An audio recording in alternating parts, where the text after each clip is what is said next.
आजा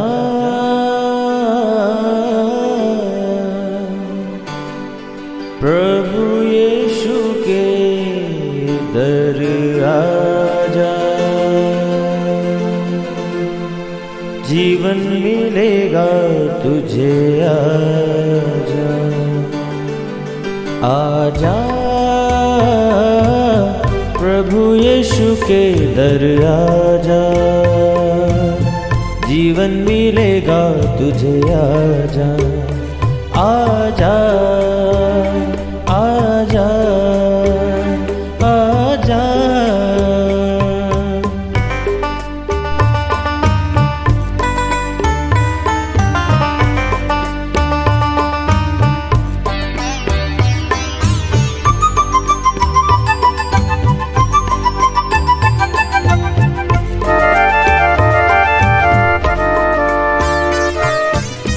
दिल पे जो तेरे बड़ा बोझ है, सारी उम्र का एक रोग है।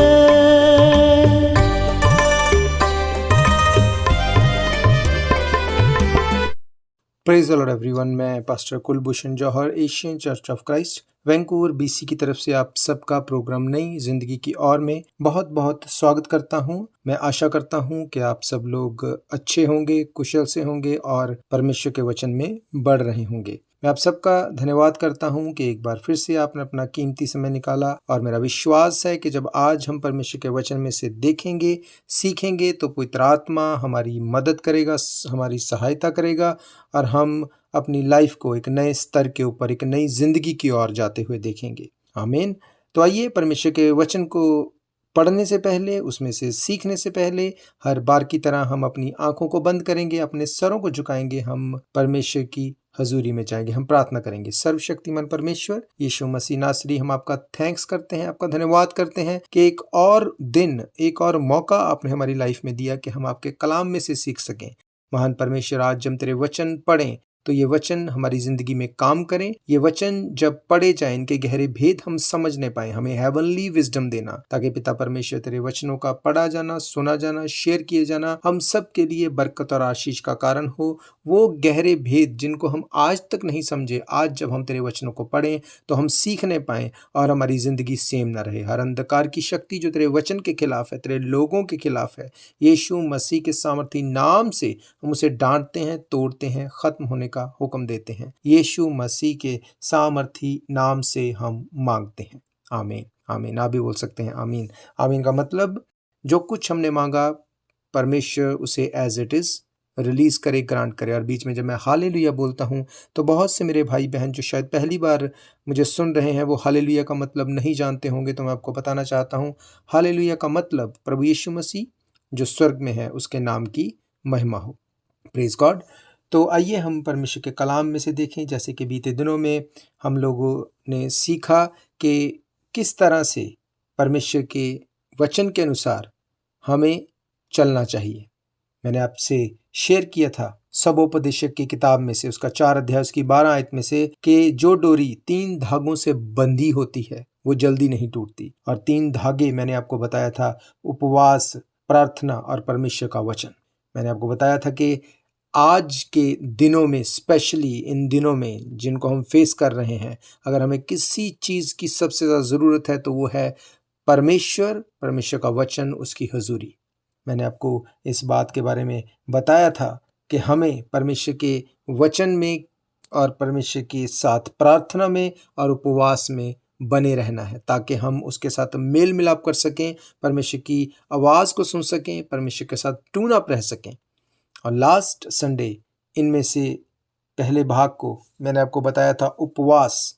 हमने सीखा था कि उपवास करना कितना ज़रूरी है, परमेश्वर का वचन पढ़ना कितना ज़रूरी है, प्रार्थना करना कितना ज़रूरी है। उसके बाद मैंने आपको बताया था कि उपवास, किस तरह का उपवास करना ज़रूरी है। बहुत से लोग उपवास करते हैं, फास्टिंग करते हैं, पर उनको लगता है फास्टिंग करने से शायद हम कुछ वेट लूज़ कर लेंगे या हमारा कुछ फूड सेव हो जाएगा।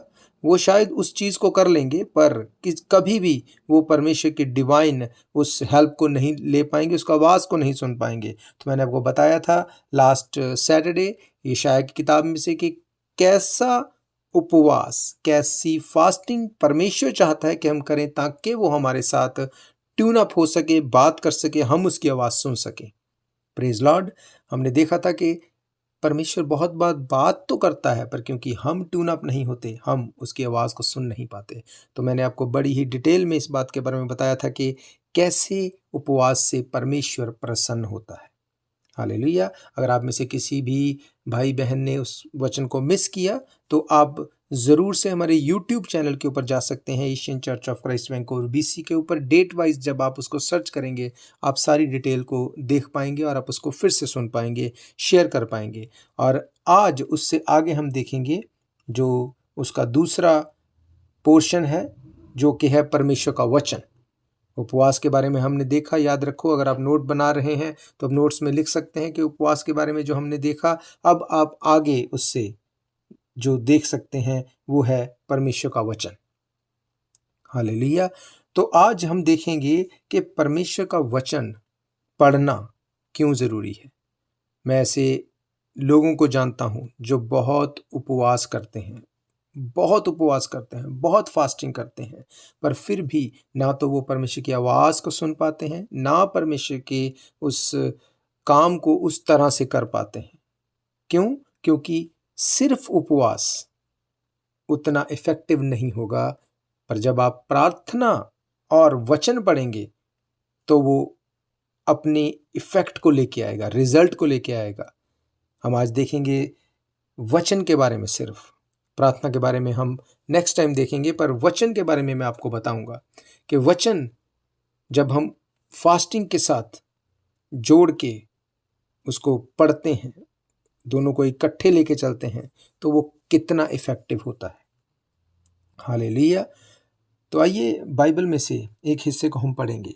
पहला पत्रस उसका 2 अध्याय उसकी 13 आयत से मैं आपके लिए पढ़ूंगा।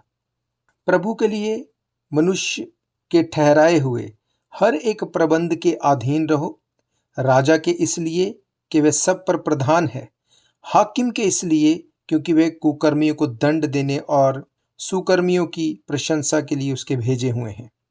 क्योंकि परमेश्वर की इच्छा ये है कि तुम भले काम करने के द्वारा निर्बुद्धि लोगों की अज्ञानता की बातों को बंद कर दो। अपने आप को स्वतंत्र जानो, पर अपनी स्वतंत्रता को बुराई के लिए आड़ न बनाओ, परंतु अपने आप को परमेश्वर के दास समझकर चलो। सबका आदर करो, भाइयों से प्रेम करो, परमेश्वर से डरो, राजा का सम्मान करो। हालेलुया। परमेश्वर अपने वचन के पढ़े और सुने जाने पर आशीष दे। ये वचन, ये जो पत्री है, पहला पत्रस, ये पत्रस के द्वारा लिखी गई। परमेश्वर के दास जो पत्रस थे, उन्होंने इस पत्री को लिखा। मैं ये बिलीव करता हूँ कि पत्रस फास्टिंग करते होंगे और वचन पढ़ते होंगे और प्रार्थना करते होंगे। मीन्स ये तीनों चीज़ें वो मिला के करते होंगे।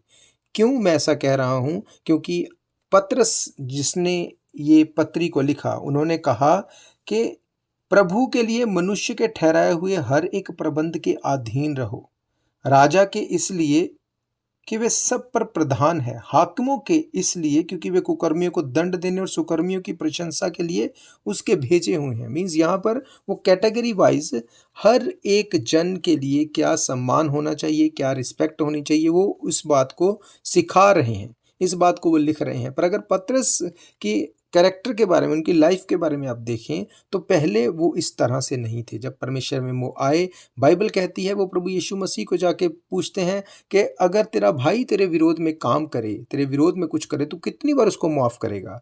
ये कैसे पॉसिबल है कि अगर उनके माइंड में ये बात नहीं चल रही होगी अपनी भाई के बारे में कि मैं इसको कितनी बार माफ़ करूँ, वो कैसे पूछने जा सकते हैं? ऑफ कोर्स उनके मन में ये बात होगी कि मैं और कितनी बार अपने भाई को माफ़ करूं। पर प्रभु यीशु मसीह ने कहा 7 का 70 गुना तो उसको माफ़ करना एक दिन में। मीन्स तेरी आदत बन जाएगी तो फिर भूल जाएगा कि तेरे विरोध में वो कुछ कर रहा है। वही पत्रस जो हर बात में वो एग्रेसिव हो जाता था, हर एक चीज़ को वो उसको लगता था कि ये जल्दी से इसको सॉर्ट आउट करना है, यहाँ तक पहुँचते पहुँचते मीन्स प्रैक्टिस करते करते, वचन, प्रार्थना और उपवास प्रैक्टिस करते करते उनकी नेचर में इतनी ज़्यादा दीनता और हलीमी आ गई। अब वो हर एक कैटेगरी को वो एड्रेस कर रहे हैं कि राजा का सम्मान करना चाहिए, वो बताते हैं क्यों। हाकिमों का सम्मान करना चाहिए, वो बताते हैं क्यों। एक दूसरे का सम्मान करना चाहिए, वो बताते हैं क्यों। हर एक बात के लिए वो बताते हैं कि हमें ऐसा करना चाहिए। ये चेंज कैसे आ गया, ये इतना बड़ा चेंज कैसे आया? इसके पीछे सिर्फ उपवास नहीं, पर परमेश्वर के वचन के बारे में पढ़ना सबसे ज़्यादा इम्पॉर्टेंट है। उस वक्त हम ये तो बात नहीं बोल सकते कि बाइबल उस समय पे थी, पर जो कुछ भी उनके पास स्क्रोल्स थे, जो कुछ भी उनके पास उनको दिया गया था, जिसको वो हम पुराना नियम बोलते हैं, उसको वो खोज खोज कर पढ़ते थे। उनको वो उसमें से परमेश्वर की बातों को ढूंढते थे और परमेश्वर उनसे बात करता था। हालेलुया। ये सिर्फ कहने की बात नहीं है। कहने की बात इसलिए मैं बोल रहा हूँ नहीं है, क्योंकि अगर यहाँ पे उसने लिखा है कि सबका आदर करो, भाइयों से प्रेम करो, परमेश्वर से डरो और राजा का सम्मान करो, ये बात वो इसलिए नहीं कह रहा क्योंकि वो राजा से डरता था या वो राजा को सिर्फ एक दिखाना चाहता था कि वो राजा है, इसलिए मैं रिस्पेक्ट कर रहा हूँ। ये वो पतरस है जिसने पौलुस को मरते हुए देखा। उसी राजा ने जिसने पौलुस का सर कटवाया, उस राजा के लिए वो बोल रहा है कि उसकी रिस्पेक्ट करो। इसका मतलब उसका मन कितना बदल चुका था। अब कोई भी ट्रबल उसको ट्रबल नहीं लगती थी। अब उसको लगता था कि जैसे परमेश्वर का दास पौलुस बोलता है, मेरे लिए जीना मसीह और मरना लाभ है। अब उसको ये लगता था कि अगर मैं जीऊँगा तो मैं इस तरह से जीऊँगा कि लोग प्रभु यीशु मसीह को मुझ में से देखें। और अगर ये राजा, जो नीरो राजा जिसने पौलुस को मरवाया, अगर ये मुझे भी मरवा देगा तो मुझे इसमें उसके साथ कोई शिकायत नहीं। ऐसी बड़ी चेंज को कैसे देख सकते हैं? सिर्फ एक वजह कि वो फास्टिंग के साथ साथ वचन पढ़ने वाले और प्रार्थना करने वाले थे। हालेलुया। मैंने आपको ये बात बताई कि फास्टिंग कैसे करनी चाहिए जिससे परमेश्वर प्रसन्न होता है, पर उसके साथ साथ अगर हम वचन को नहीं पढ़ते तो आप याद रखना, आप कंफ्यूज रहेंगे। आपके माइंड में शैतान डाउट लेके आएगा। बहुत बार आप फास्टिंग करेंगे, आप याद रखो जैसे जैसे आप ज़्यादा फास्टिंग में जाएंगे, वचन नहीं पढ़ेंगे, आप डेंजर में हैं, क्योंकि शैतान आपको कंफ्यूज करेगा, आपको गिराने की ट्राई करेगा। वो ट्राई करेगा कि किस तरह से आपके मन में ऐसा शक आ जाए कि आपकी सारी मेहनत खराब हो जाए। जब भी आप पवित्र आत्मा से भरे हों, जब भी आप फास्टिंग में पूरी तरह से हों और आप वचन नहीं पढ़ेंगे तो आप डेंजर में हैं, क्योंकि बाइबल कहती है ये जीवित वचन है। रोमन की किताब में लिखा, विश्वास सुनने से और सुनना मसीह के वचन के द्वारा आता है। मीन्स आपका विश्वास नहीं रह सकता कि अगर आप वचन नहीं पढ़ते। अगर आप सिर्फ फास्टिंग करते हैं तो आपको ये बात समझनी ज़रूरी है कि जितनी फास्टिंग ज़रूरी है उतना ही वचन को पढ़ना भी ज़रूरी है, बाइबल को पढ़ना भी उतना ही ज़रूरी है। क्योंकि ये पॉसिबल है कि परमेश्वर आपसे बोल के बात ना करे, पर जब आप वचन पढ़ेंगे तो वो वचन के द्वारा आपसे बात करेगा। हालेलुया। वो अपने वचन को भेज के, बाइबल कहती है, चंगा करता है। अपने वचन को भेज के लोगों को छुड़ाता है। अपने वचन को भेज के लोगों की ज़िंदगियों में काम करता है। अपने वचन को भेज के वो छुटकारा देता है। अगर आप सिर्फ फास्टिंग करेंगे, शैतान आपके सामने कोई बीमारी को लेके आए, कोई टेम्पटेशन को लेके आए, तो आप शैतान को डांटना शुरू करेंगे, उसके ऊपर आग फेंकना शुरू करेंगे, उसको आप कमांड करना शुरू करेंगे, और शैतान इन चीज़ों से नहीं भागेगा अगर आप उसको वचन के बीच में से नहीं बोलेंगे भागने के लिए। अगर वचन के बीच में से आप उसको नहीं डांटेंगे, वो नहीं जाएगा। क्यों? क्योंकि जब आप वचन को इस्तेमाल करेंगे तो उसके पास कोई और ऑप्शन नहीं रहती, वो इसको इनकार नहीं कर सकता, क्योंकि बाइबल कहती है जीवित वचन है। तीमुथियुस की किताब में लिखा, परमेश्वर ने अपने सांस फूंक के इन वचनों को बनाया। जैसे आदम के बीच में सांस फूंकी, जब ये वचन जो जीवित है आप कमांड करेंगे और आप फास्टिंग में होंगे, तो आप सोचो शैतान क्या करेगा, वो भाग जाएगा। हालेलुया। बाइबल बताती है कि जब पौलुस ने तीमुथियुस को जब उसने शिक्षा दी तो उसने इस बात के ऊपर जोर दिया कि वचन को नहीं छोड़ना। हम पढ़ेंगे 1 तीमुथियुस 4 अध्याय उसकी 11 आयत से। वहाँ लिखा है, इन बातों की आज्ञा दे और सिखाता रहे, कोई तेरी जवानी को तुच्छ न समझने पाए, पर वचन और चाल चलन और प्रेम और विश्वास और पवित्रता में विश्वासियों के लिए आदर्श बन जा। सबसे पहली बात उसने पवित्रता ही नहीं की, सबसे पहली बात उसने विश्वास नहीं की, सबसे पहली बात उसने प्रेम नहीं की, चाल चल नहीं कहा, सबसे पहली बात उसने कहा वचन। Word of God. फिर उसके बाद उसने कहा वचन और चाल चलन, प्रेम और विश्वास, पवित्रता में विश्वासियों के लिए इनमें तू आदर्श बन जा। जब तक मैं ना आऊं तब तक पढ़ने और उपदेश देने और सिखाने में लौलीन रह। सबसे पहली बात सिखाने के लिए नहीं, सबसे पहली बात लौलीन रहने के लिए नहीं, सबसे पहली बात उसने कही पढ़ने के लिए। सबसे पहले तुम्हें वचन को पढ़ना है। जब तक मैं ना आऊं तब तक वचन को पढ़ने और उपदेश देने और सिखाने में लौलीन रहो। याद रखो, अगर आप वचन नहीं पढ़ेंगे तो आप कुछ भी ऐसा बोल देंगे जो बाइबल के अगेंस्ट होगा और फिर आप क्रिटिसिज्म में आएंगे, फिर वो किसी के लिए ठोकर का कारण होगा। पर जैसे जैसे आप वचन को पढ़ेंगे, वचन आपकी बॉडी में जाएगा, वचन आपकी देह में, जब आपकी आत्मा में जाएगा तो वही आपके देह में से, वही आपके मुंह में से निकलेगा। और जो आपके अंदर जाएगा, जब उसको आप निकालेंगे तो आप रिजल्ट को देखेंगे। अगर आपके अंदर वचन भरा होगा तो आप उसी को प्रचार करेंगे। उसने कहा उसको पढ़ने और उपदेश देने और सिखाने में लौलीन रहे। उस वरदान के प्रति जो तुझ में है और भविष्यवाणी के द्वारा प्राचीनों के हाथ रखने के समय तुझे मिला था, निश्चिंत मत रह। इन बातों को सोचते रह और इन्हीं में अपना ध्यान लगाए रह, क्योंकि तेरी उन्नति सब पर प्रकट हो। और अपनी और अपने उपदेश की चौकसी कर। इन बातों पर स्थिर रह, क्योंकि यदि ऐसा करता रहेगा तो अपने और अपने सुनने वालों के लिए भी उद्धार का कारण होगा। हालेलुया। बाइबल इस बारे में क्लियर बताती है कि तुम्हें वर्ड ऑफ गॉड को खा जाना है। बाइबल कहती है उसको खा जाओ और पचा लो, ताकि ज़रूरत पड़ने पर तुम उसे इस्तेमाल कर सको। हालेलुया। आज प्रॉब्लम ये है कि हम वचन को नहीं जानते। एक विश्वासी फास्टिंग करता है, एक विश्वासी फेथ करता है, पर जब उसके हालात कुछ चेंज होते हैं, जब वो थोड़ी मुश्किल में आता है, जब उसको बीमारी अटैक करती है, जब उसको कुछ भी अलग तरह से टेम्पटेशन आती है, तो वो रोना शुरू करता है। तब वो परमेश्वर के साथ कुड़कुड़ाना शुरू करता है, परमेश्वर को वो बोलना शुरू करता है, मेरे साथ ऐसा क्यों, ये क्यों, मैंने ये किया, मैं ऐसा कर रहा हूँ। याद रखो, अगर आप वचन को जानते हैं तो आप किसी को ब्लेम नहीं करेंगे। आप शैतान को कमांड करेंगे कि वचन ऐसा कहता है तेरे कूड़े खाने से मैं चंगा हो चुका हूँ। वचन ऐसा कहता है कि धर्मी को कभी मैंने भीख मांगते, टुकड़े मांगते नहीं देखा। आप वचन में से उसको डांटेंगे और वो जाएगा। हालेलुया। पतरस जो कि अग्रेसिव था पूरी तरह से, पर जब वचन उसमें उसकी सोल में, उसकी बॉडी में वचन जाता रहा, एक टाइम आया, वही राजा जिसने पौलुस को मरवा दिया, उसी के बारे में उसने कोई भी कड़वाहट नहीं रखी, परमेश्वर को प्रार्थना नहीं की कि मैं ऐसे नहीं मरना चाहता या मुझे छुड़ा। उसने कहा इस राजा का सम्मान करो।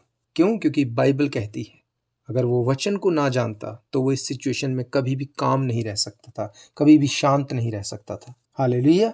पतरस ने दूसरी पत्री लिखी तो उसके पहले अध्याय को अगर आप देखेंगे तो वहां लिखा है, शमौन पतरस की ओर से जो यीशु मसीह का दास और प्रेरित है, उन लोगों के नाम जिन्होंने हमारे परमेश्वर और उद्धारकर्ता यीशु मसीह की धार्मिकता द्वारा हमारे समान बहुमूल्य विश्वास प्राप्त किया है, परमेश्वर की और हमारे प्रभु यीशु की पहचान के द्वारा अनुग्रह और शांति तुम में बहुतायत से बढ़ती जाए। हालेलुया। इसका मतलब पतरस जो कि बहुत ज़्यादा अग्रेसिव था, जो बदल चुका था, अब वो ना सिर्फ खुद बदल चुका था पर उसके साथ साथ वो इस बात को कहता है कि हमारे प्रभु यीशु मसीह की पहचान के द्वारा अनुग्रह और शांति तुम में बहुतायत से बढ़ती जाए। कैसे पॉसिबल है कि आप शांत रह लो? कैसे पॉसिबल है कि आप इरिटेट ना हो अगर आप वचन को नहीं जानते? क्योंकि मुसीबतें, मुश्किलें हर एक की लाइफ में आ सकती हैं। फर्क सिर्फ इतना है कि जब आप वचन को जानते हैं तो आप उस वक्त घबराएंगे नहीं, कुड़कुड़ाएंगे नहीं, आप पैनिक नहीं होंगे। क्योंकि बाइबल कहती है कि हर एक चीज मिलके भलाई ही को उत्पन्न करेगी उनके लिए जो प्रभु यीशु मसीह से प्रेम रखते हैं। बाइबल कहती तेरे पास 1000 तेरे दाहिने हाथ 10,000 गिरेंगे पर वो तेरे पास ना आएगा। अगर आप इस वचन को जानते हैं तो कोई भी मुश्किल, कोई भी प्रॉब्लम आपके साथ, किसी के साथ भी हो जाए, पर आप उसको देख के घबराएंगे नहीं, डरेंगे नहीं। क्यों? क्योंकि आपको पता है वचन ये कहता है कि तेरे पास 1000 तेरे दाहिने हाथ 10,000 गिरेंगे, क्योंकि समय ऐसा आएगा पर वो तेरे पास नहीं आएगा। हालेलुया। बाइबल पढ़ना बहुत ज़रूरी है अगर आप अपने आप को पीस में देखना चाहते हैं, अनुग्रह में देखना चाहते हैं। उसने कहा परमेश्वर की और हमारे प्रभु यीशु की पहचान के द्वारा अनुग्रह और शांति तुम्हें बहुतायत से बढ़ती जाए। पहचान अगर हमें है, पहचान का मतलब सिर्फ ये नहीं कि हम सिर्फ बोले कि यीशु मसीह परमेश्वर है। यीशु मसीह परमेश्वर है ये तो दुष्ट आत्मा भी बोलती है। वो भी कहती है कि हे परम प्रधान के पुत्र, तू मुझे समय से पहले निकालने के लिए क्यों आ गया। वो भी मानती है कि वो परम प्रधान का इकलौता पुत्र है, वो परमेश्वर है। पर वो पहचान जो हमें उससे अलग करती है वो ये है कि हम उसको सर्व करने वाले लोग हैं। हम परमेश्वर के वचनों के ऊपर चलने वाले, उनको मानने वाले, उसका थैंक्स करने वाले, उसकी आराधना करने वाले, वर्शिप करने वाले लोग हैं। वर्शिप मीन सिर्फ साज बजाना नहीं, पर अपनी लाइफ स्टाइल से हम उसके नाम को महिमा देने वाले लोग हैं। वो होगा कैसे? अगर हम वचन को जानेंगे। अगर हालात कुछ आपकी परिस्थितियों के खिलाफ आ गए तो क्या करेंगे? क्या हम लोग कुड़कुड़ाना शुरू करेंगे? परमेश्वर को उल्लाहना देना शुरू करेंगे? नो, हम वचन निकालेंगे हमारी सिचुएशन के अकॉर्डिंग। अगर आपकी लाइफ में बीमारी है, आप वचन निकालेंगे कि परमेश्वर तेरे कूड़े खाने से हम चंगे हो चुके हैं, शैतान का कोई इख्तियार मेरे ऊपर नहीं। अगर हमारी फैमिली में डिस्प्यूट है, अगर हमारी फैमिली यीशु मसीह को सर्व नहीं करती, हम अकेले विश्वासी हैं, तो क्या हम डिस्करेज हो जाएंगे? नो, हम वचन निकालेंगे। बाइबल कहती है कि मैं और मेरा घराना प्रभु यीशु मसीह को सर्व करेंगे, परमेश्वर को सर्व करेंगे। परमेश्वर का वायदा है। अगर आपको कोई ब्लेसिंग चाहिए जो अब तक अपनी लाइफ में आपने देखी नहीं, आप बड़ी देर से प्रार्थना कर रहे हैं, पर जब आप वचन के साथ प्रार्थना करेंगे तो आप उसका रिजल्ट देखेंगे। हालेलुया। बाइबल पढ़नी बहुत ज़रूरी है। वचन का ज्ञान होना बहुत ज़रूरी है, क्योंकि शैतान वो आपकी परिस्थितियों को देख के, आपको बेचारा देख के भागेगा नहीं, आपसे छोड़ के नहीं जाएगा। पर जब आप वचन की आग उसके ऊपर फेंकेंगे तो उसको जाना पड़ेगा। उसके पास कोई और चारा नहीं रहेगा। अगर आप सिर्फ फास्टिंग करते हैं तो आज से आप वचन पढ़ना शुरू करें। और नेक्स्ट सैटरडे मैं आपको बताऊंगा कि इसके साथ जब आप प्रार्थना करेंगे और कैसे प्रार्थना करेंगे तो आप बंधनों को टूटते हुए, अपनी लाइफ को ग्रो होते हुए, अगले स्तर पे जाते हुए देखेंगे। हालेलुया। ये बड़ी अच्छी बात है कि हम फास्टिंग करें। फास्टिंग के द्वारा हम परमेश्वर की आवाज़ को सुन सकते हैं, पर उसके साथ साथ हमें वचन भी पढ़ना है, क्योंकि बहुत बार ऐसा नहीं होता कि परमेश्वर डायरेक्टली आपसे बात करे। वो वचन के द्वारा आपसे बात कर सकता है। हालेलुया। वो वचन के द्वारा आपको एक ऐसा वर्ड देगा, एक ऐसा रीमा वर्ड, जिसको पढ़ के आपको लगेगा कि यस, ये मेरे लिए है, परमेश्वर ने मुझसे बात की है। हालेलुया। पर अगर आप वचन को पढ़ते नहीं, अगर उसके ऊपर आप मेडिटेट नहीं करते, तो जब थोड़े हालात इधर उधर जाएंगे, थोड़ी आपकी लाइफ में मुश्किल आएगी, तो आप देख के घबरा जाएंगे। हालेलुया। अगर हम किसी घटी में जा रहे हैं, हमें लगता है, तो बाइबल क्या कहती इसके बारे में? बाइबल कहती है कि तू प्रभु यीशु मसीह को स्मरण करके अपने सब काम करना, उसी को स्मरण करके सब काम करना, वो तेरे लिए सीधे मार्गों को निकालेगा। स्मरण कैसे करेंगे? अगर सिर्फ फास्टिंग करेंगे तो परमेश्वर कभी भी उस तरह से बात नहीं कर सकता। पर जब fasting and word of God इकट्ठे मिलके हम उसको फॉलो करेंगे तो वो रिजल्ट लेके आएगा। हालेलुया। याद रखो, शैतान जब हम फास्टिंग करते हैं तो वो उससे डरता तो ज़रूर है, पर वो आपको डिस्करेज करने के लिए भी उतनी ही ज़ोर से आ सकता है, उतनी ही पावर के साथ आपको डिस्करेज करने आ सकता है। जब आप फास्टिंग करते हैं, जब आप परमेश्वर में बढ़ते हैं, दूसरों के लिए प्रार्थना करते हैं, तो वो आपके माइंड में डाउट लेके आ सकता है। वो आपको ऐसा शक मन में पैदा करने की कोशिश कर सकता है जिससे आप लोग सरेंडर कर दो, गिर जाओ। उस वक्त परमेश्वर कुछ नहीं करेगा, क्योंकि उसने कहा कि विश्वास सुनने से और सुनना मसीह के वचन के द्वारा होता है। अगर आप वचन को जानते हैं तो आप शैतान से डरेंगे नहीं, आप उसको भगाएंगे। याद रखो, बाइबल कहती है शैतान का सामना करो तो वो तुम्हारे पास से भाग जाएगा। और उसका सामना कैसे करेंगे? अगर बिना वचन के उसके सामने जाएंगे। वचन एक हथियार है। एफिशियंस की किताब कहती है कि परमेश्वर ने हमें हथियार दिए हैं लड़ने के लिए, और सब हथियार जो उसमें लिखे गए हैं, आप उसमें पढ़ लेना। एफिशियंस 6 में वहाँ पे लिखा है कि उद्धार का टोप पहन लो, मेल मिलाप के जूते पहन लो, हर तरह से कवच पहन लो, हर तरह से वहाँ पे लिखे हैं जो हथियारों के बारे में, पर वो प्रोटेक्शन के लिए है। पर जब आप पढ़ते हैं वचन की तलवार ले लो, वचन एक हथियार है जो शैतान को काटता है, तलवार काटने का काम करती है। हालेलुया।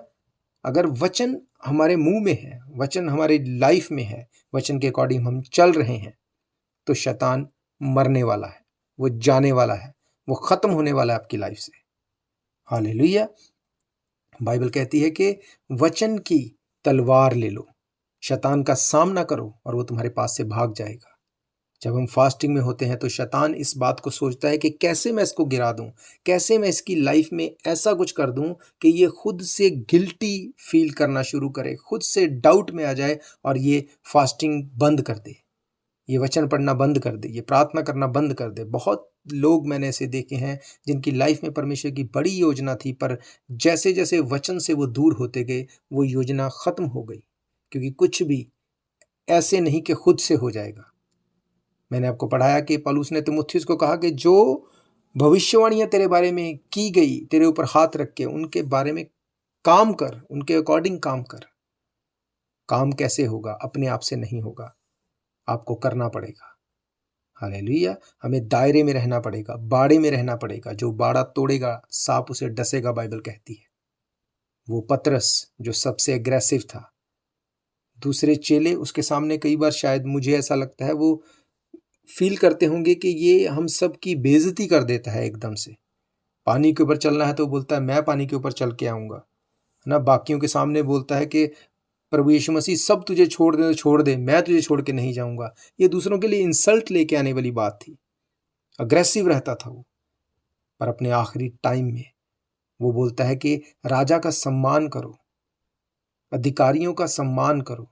ये वो राजा था जिसने पौलुस को मरवा दिया था और उसको पता था ये मुझे भी मरवा देगा, मेरे साथ भी अच्छा नहीं करेगा। पर उस वक्त भी उसने कोई जेलसी नहीं रखी, उसने ऐसा कुछ नहीं किया कि मरने के बाद वो अपनी टेस्टिमनी को खराब करे।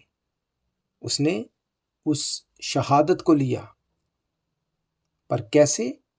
उसने कहा राजा का सम्मान करो, वो कुछ भी करे उसका सम्मान करो, क्योंकि यही बाइबल कहती है। हालेलुया। आप इमेजिन करो, अगर वो प्रार्थना करने वाला ना होता, वचन पढ़ने वाला ना होता, तो उन हालात में वो अग्रेसिव हो जाता, वो अपने रिजल्ट को खराब कर लेता। आज बहुत से ऐसे लोग हैं जिनका रिजल्ट था तो कुछ और, पर आज उनका रिजल्ट कुछ और है। अब अगर वो इस बात को लेकर परमेश्वर को कुड़कुड़ाना शुरू करें, परमेश्वर को बोलना शुरू करें, हमारे साथ ऐसा क्यों, हमारे साथ ऐसा क्यों, तो उसका कोई रिजल्ट नहीं आएगा। क्योंकि परमेश्वर ने हमें अधिकार दिए हैं, हमारे लिए अधिकारी ठहराए हैं, हमारे लिए अगुवे ठहराए हैं, उसने हमारे लिए वचन दिया है। मैंने आपको पढ़ाया, बाइबल कहती है विश्वास सुनने से और सुनना मसीह के वचन के द्वारा होता है। ये पॉसिबल है कि आप विश्वासी हैं पर उसके बावजूद आप स्वर्ग नहीं जा रहे। क्यों? क्योंकि आपको पता ही नहीं कि बाइबल क्या कहती है कि स्वर्ग में जाने के लिए किन किन आज्ञाओं को मानना जरूरी है, किस तरह से परमेश्वर के साथ चलना जरूरी है। अगर हमें लगता है कि सिर्फ हम क्रिश्चियन हैं और हम स्वर्ग में चले जाएंगे, ये पॉसिबल नहीं। पता कैसे चलेगा कि क्या करें कि परमेश्वर को जो अच्छा लगता है उसके अकॉर्डिंग कर सके? सिर्फ वर्ड ऑफ गॉड, बाइबल बताएगी। बहुत से लोग उपवास करते, मैंने बताया, पर उपवास करना कैसे है ये बाइबल बताती है। जिस उपवास से वो खुश होता है वो कैसा उपवास है। हालेलुया। तो मेरा फेथ है आप वर्ड ऑफ गॉड को पढ़ेंगे, बाइबल को अपने घर में रख नहीं देंगे, उसको पढ़ेंगे। जब उसको पढ़ेंगे, वो जीवित वचन है, जब हमारे कानों के द्वारा वो हमारे अंदर जाएगा, वो काम करेगा। आप कुड़कुड़ाएंगे नहीं, आप फ्रस्ट्रेट नहीं होंगे, पर आप वचन को पकड़ेंगे और प्रार्थना करेंगे, परमेश्वर अपना काम करेगा। हालेलुया। मेरा फेथ है ये वचन जो हमें परमेश्वर ने आज दिए, ये हमारी लाइफ में फलों को लेके आएंगे और हम अपनी लाइफ को एक नए स्तर के ऊपर देखेंगे। अगले हफ्ते मैं आपसे बात करूंगा कि जो इसका लास्ट टॉपिक है, प्रार्थना।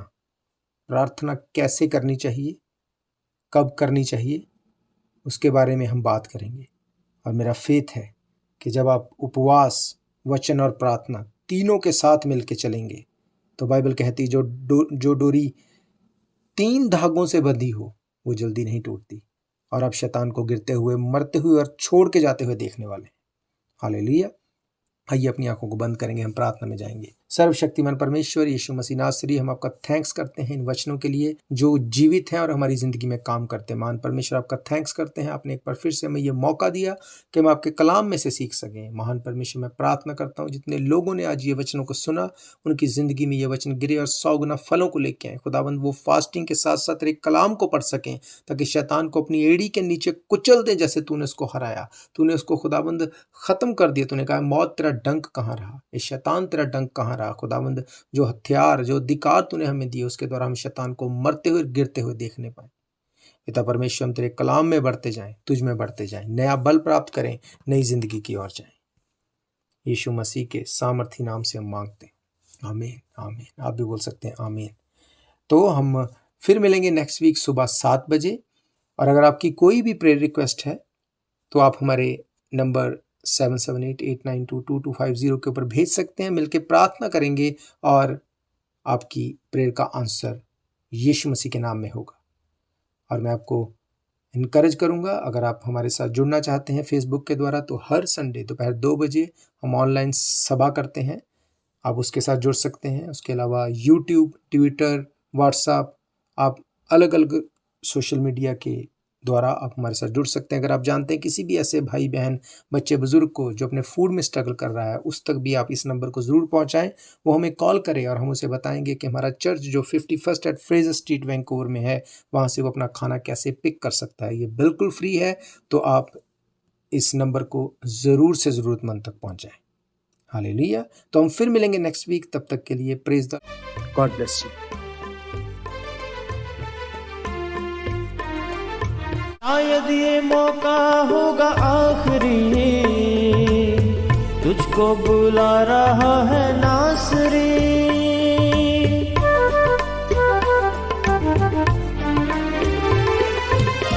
शायद ये मौका होगा आखिरी, तुझको बुला रहा है नासरी। धोखा ही धोखा संसार है,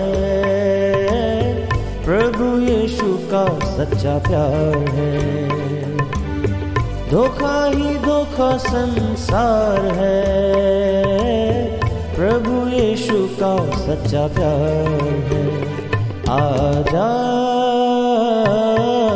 प्रभु यीशु के दर आजा, जीवन मिलेगा तुझे। आजा आजा प्रभु यीशु के दर आजा।